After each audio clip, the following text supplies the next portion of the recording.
Min fedeste oplevelse var, at jeg havde tabt mig 40 cm, fordi det havde jeg egentlig ikke regnet med. Fordi jeg synes ikke, jeg havde gjort noget specielt hårdt for at tabe mig. Jeg har jo da tabt en del. 5 kilo eller sådan noget. Ja, det har jeg da, fordi at jeg vejer 55 nu, og jeg har været 60. Jamen, det var jo så en prøvetime, jeg fik. Og jeg vil ikke sige, at jeg synes, det var sådan specielt behageligt. Men jeg tænkte, det skal nu alligevel have en chance, det her, så jeg blev ved. Og så kom resultaterne her.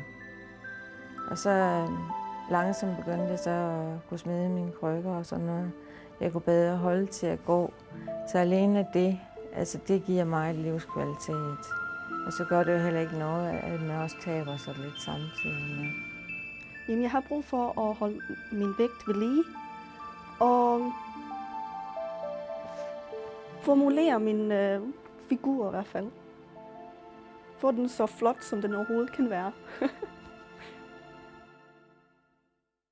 Der er røgen lidt siden vi var her sidst, var. Det er rigtig flot. Vores koncept er bygget op omkring kostvejledning, mental træning og motivationen. Det, der er vigtigt for os, det er, at hver enkelt kunde er med i det at ønske at tabe sig eller lægge sin kost om. Så vi har bog. En bog, som altså alle kunder får ind hos os. Og der handler det om, at man råder og vejleder dem lidt og snakker med dem omkring, hvad er det behov, de har. Har de behov for at gå ned i vægt? Har de behov for at ændre kosten? Og det har langt de fleste med nogle små justeringer i kosten. Man får det der skub. Man får den der hjælp til at få gjort noget ved sin kilo, som man gerne vil af med. Jeg synes, det kan være svært at gå og prøve at makke med derhjemme. Fordi altså nu for mit vedkommende, så er jeg ikke særlig god til at være konsekvent. Jeg synes, det at jeg får en kostplan at holde mig til, og som rent faktisk virker, det hjælper mig gevaldigt meget. Det giver mig støtte, og det giver mig rådgivning inden for kost og motion og motivering i det hele taget. Så bliver der jo sat ind der, hvor ikke kun jeg, men byline-terapeuten kan se, at det er der, den er gal. Annette, jeg har ligesom tænkt lidt på i dag, at vi måske skulle prøve et af de nye programmer. Men det er for at komme af med de der fedtdepoter, så jeg kan passe mit tøj. Skal vi ikke gøre det? Hvad siger du til det? Jamen, det synes jeg, der er i orden. Det er okay. Den aktive del, det er jo det, man får, når man ligger og får en behandling. At man kan mærke, at kroppen træner, og man kan mærke, at der sker noget i sine muskler. Der sker en blodgennemstrømning igennem kroppen.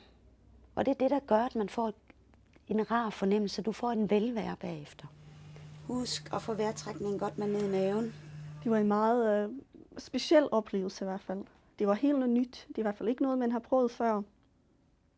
I slet ikke med at stå halvnøgen foran en dame og blive varet og se sandheden i øjnene og få målt nogle ting.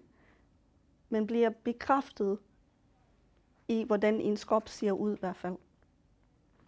Og når man så får behandling, det er jo endnu mere specielt oplevelse i hvert fald. Det er i hvert fald, jeg har aldrig prøvet noget lignende, vil jeg så sige. Det er helt anderledes. Man kan ikke rigtig sætte ord på det, synes jeg ikke. Man skal prøve det.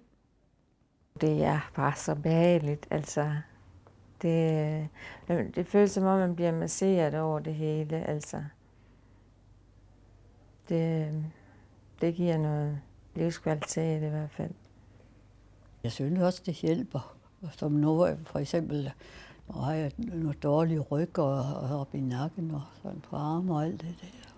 Den mentale del, den er lige så vigtig, og den er meget vigtig i form af det at skal gå ind og tabe sig. Det er meget vigtigt, at folk slapper af, folk ikke er stressede. Og det prøver vi også på at fortælle hver eneste gang, at kunden kommer. Nogle gange så ligger man og prøver på at slappe af, hvis det er et program, som tager rigtig godt fedt. Og andre gange, så kan man faktisk godt ligge og slappe af. Jeg har prøvet at falde i søvn. Og det er jo en rigtig behagelig måde at motionere på. Jeg havde også en depression der, en vinterdepression og sådan, så ved jeg ikke. For jeg tror, det hjælper på det hele. Det er jo hele kroppen, der laver noget, selvom man ligger stille. så føler man, at musklerne er i gang, og fedtet kommer af. Når jeg så kommer hjem, så er jeg træt. Og det har jeg snakket med Dorte om, og hun siger, jamen det du skal jo regne med, det er ligesom hvis du har trænet et par timer i et motionscenter. Der er mere fokus på vores krop, men folk er også blevet meget, meget mere bevidst om tingene. Folk læser meget mere, folk er meget mere opsøgende omkring tingene, hvad der sker.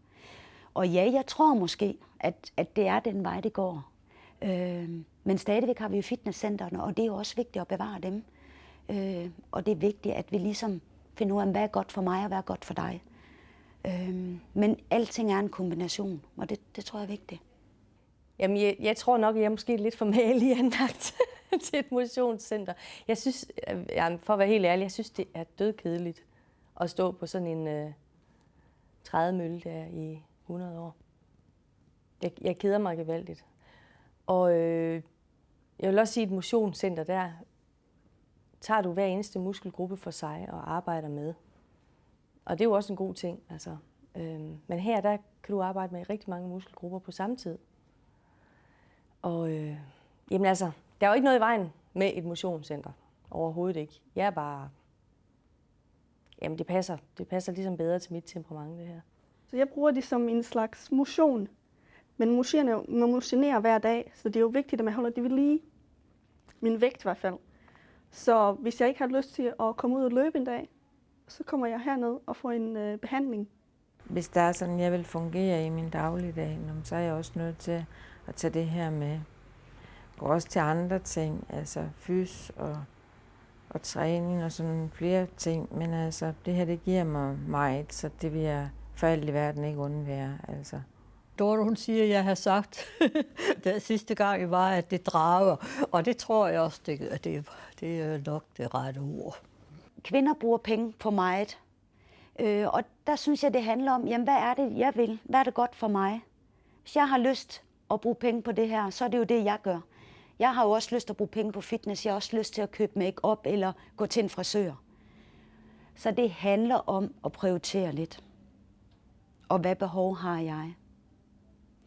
Og lytte til sin krop. Hvad er det, jeg har brug for? Det er vigtigt, at vi gør lidt for os selv og holder kroppen i gang. Altså min selvværd bliver kun større og større, når jeg kommer herud. Og min samvittighed bliver også meget renere.